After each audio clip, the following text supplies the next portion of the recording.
Jake, you want to introduce yourself and your company, and then we'll dive into a little bit of why we're here today. Yeah, like Ray said, I'm Jake. I represent a company called Pure Shenandoah. My brothers and I started it in 2018.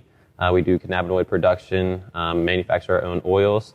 We're also taking the step into industrial hemp fiber and fiber processing for tons of different products.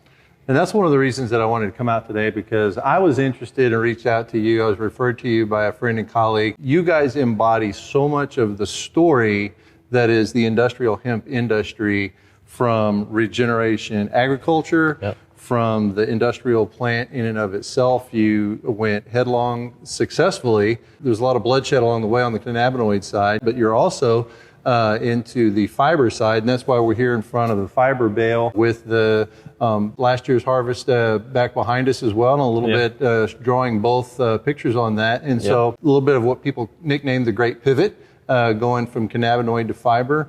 And then also you've just been welcomed with warm arms here. We're in beautiful Elkton, Virginia. It's gorgeous. We were just talking earlier about how beautiful the drive was out here. Start with what got you guys into industrial hemp in the first place, and then we'll go into a little bit more of the transitions into the town. Yeah. So I was living out west. I was in THC production out there in a medical program in Portland, Oregon. I moved back actually for shoulder surgery, linked up with my brothers. We were following the hemp laws very closely here in Virginia. And when they opened up, we grew an acre of it, and that was for CBD production. But we knew and started to hone in our research and, saw that industrial hemp fiber and its raw materials for versatility and end products was going to be something that we were also interested in. So we grew that 1 acre of CBD production, got into a processing facility here in Elkton, like Ray mentioned. And then from there have diversified ourselves. We grew 15 acres of industrial hemp fiber last season to get the cultivation techniques down, harvesting techniques. And we were working with a processor, but that never came to fruition, which made us lead into believe and take the next step into fiber processing, liberating that herd from the short bass fibers, separating them in a very effective way, and making them suitable for the end market. And so you guys have had a lot of great recognition along the way. You were telling me about, you've worked with universities. We're right close to JMU in neighboring Harrisonburg. You've gotten accolades from the governor. That's always nice. You've gotten some grants that have come along because you're actually creating jobs. Correct. And so touch on each a little bit of those, as far as, the engaging with the town, engaging with the university, because I think that's part of the industry story that I think, I know I've talked with several others in different towns and communities and their leadership. Hey, what do we do? You're standing poetically in a pre-World War II relic here that was vacant, and there's a lot of these across the country. People wondering what to do with them. How do we regenerate in a town? You're creating jobs. You're redoing this building. You're being approached to redo other things on all up and down Main Street. Talk a little bit about that. Yeah, so it's been, an awesome journey for us. It's been a blessing. We love to be in the industry. We've been received very well. We applied for a grant and were awarded that grant. It's through the APHID program. Governor Northam, the state of Virginia, as well as Rockingham County, matched some funds to us, and when we hit certain metrics, they released funds to us. That brought a huge spotlight to what our operation is doing here in Elkton, as far as the cannabinoid content and production, as well as the industrial hemp fiber, which is very much needed for farmers in this area. It's a traditional type of crop that we can bring back and plant large acres with, and give opportunity to farmers to really supplement some income. So as you mentioned, creating jobs not only in our processing facilities, but for farmers as well, to have another crop that they have an avenue at. I love this area, and I love what the farmers are doing, and they're such a vital part of our economy, and to give them some work or something to kind of get into has been a blessing for us and a huge opportunity. Now, if somebody's on a local level and they're not as far along as you guys are, what would be one of the first steps, whether it's the town planner, the mayor, the leader of the co-op on the agricultural side, the university, to end up where you are growing the industrial fiber like you are? I think it's all comes down to education and the research, and kind of figuring out this stuff for what it means to whoever is looking at it. What hemp means to us is different than what hemp is to other people. And that knowledge is not necessarily out there.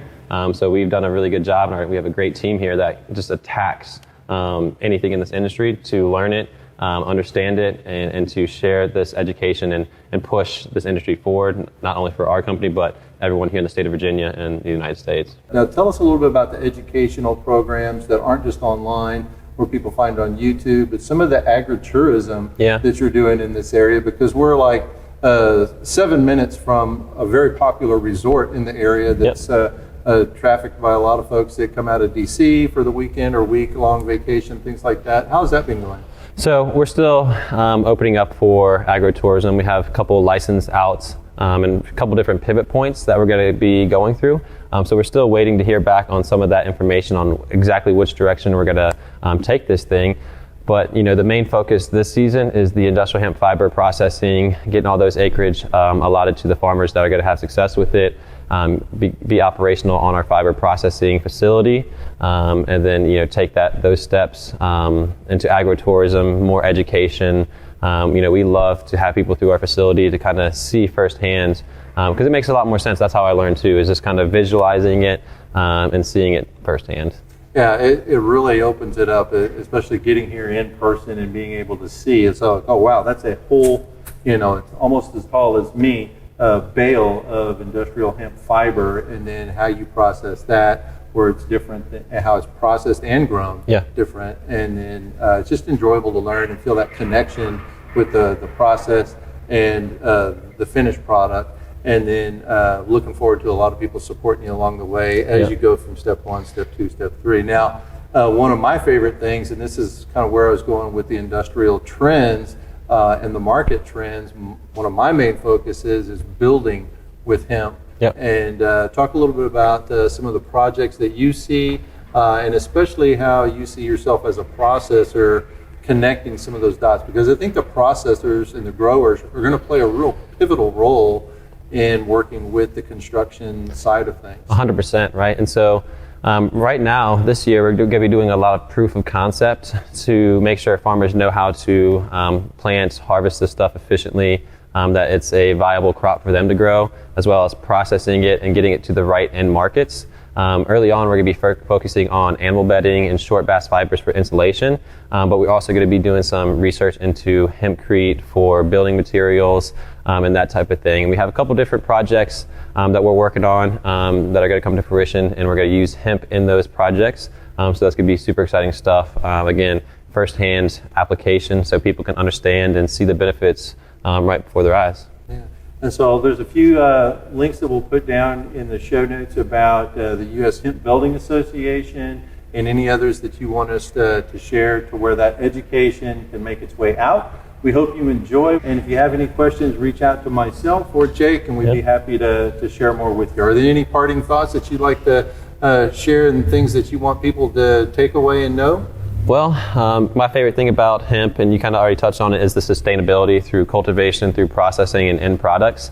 Just that awareness of what hemp can do for the earth is tremendous, and everyone should know about that. And not just the older generation, but our younger generation too. And we're going to be playing a huge role in bringing this stuff to where it should be and bringing it to a light. So it's been an awesome opportunity. Please reach out to us with any questions. We'd love to talk hemp.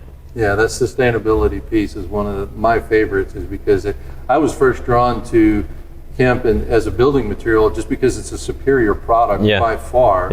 And then it does all these other things as far as like how you grow it, sequesters carbon not only in the built space but also in the soil where it's grown. It improves soil, and it creates the jobs that are the good jobs that everybody wants in an area. So we're real grateful to the pioneers, and thanks for being such and for having us out and showing us around. Of course. And thanks for joining us.